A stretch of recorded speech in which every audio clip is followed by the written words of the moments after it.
here are 9 mistakes you must stop doing in Project Slayer. Mistake 1 is waiting for bosses to respawn. Grinding bosses is essential to progress, but just waiting for them to respawn can be a waste of time, because instead you should make the most of your waiting time. So when you are waiting, you can do stuff like completing quests, slaying other enemies, or even trying your hand at fishing. This way you'll make progress in multiple aspects of the game and have more fun overall, because waiting is just boring. The second mistake is buying the green katana. I often see beginners make this mistake. They just think, oh, let's get it because it's the cheapest. But trust me, it is not worth it. This weapon gives you almost 0 buffs and it is just a waste of your hard-earned wen. Instead, you immediately should go for the gold katana, which only costs 1069 wen and also offers some solid buffs. Mistake number 3 is playing alone. Playing alone can become boring very quickly because it's much more fun to team up with your friends and play together. And some parts of the game, like bosses and the final selection, are nearly impossible to complete alone. So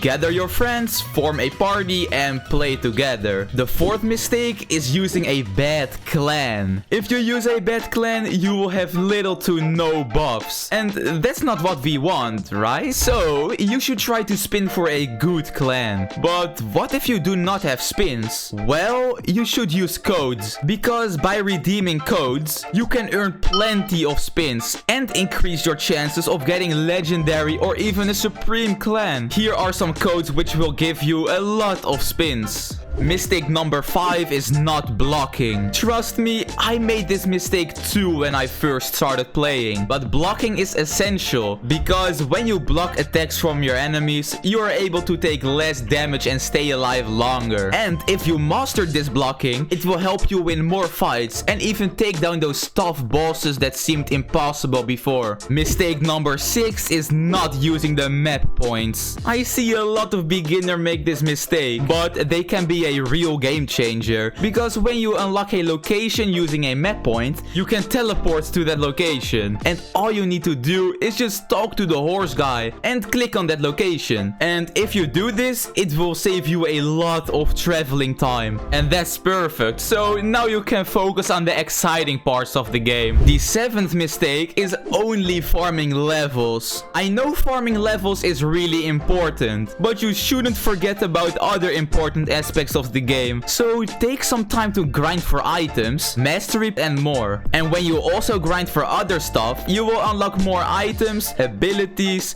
and just overall make you way stronger. And this will even help you with leveling up.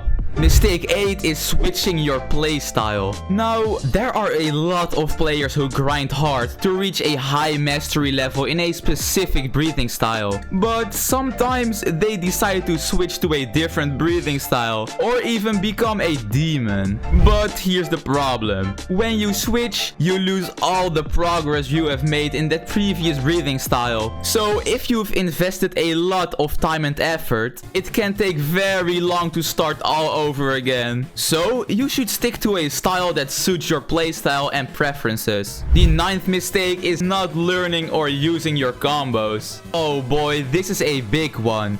Because if you're not learning and using your combos, you're missing out on a ton of damage potential. Because combos allow you to hit your opponents multiple times in a row, keeping them unable to hit you and dealing massive damage. And by not using combos, you're way more likely to get hit more and struggle against tough bosses and enemies. So make sure to practice and master combos. Guys, if you thought these tips were useful, please check out my other videos and don't forget to subscribe.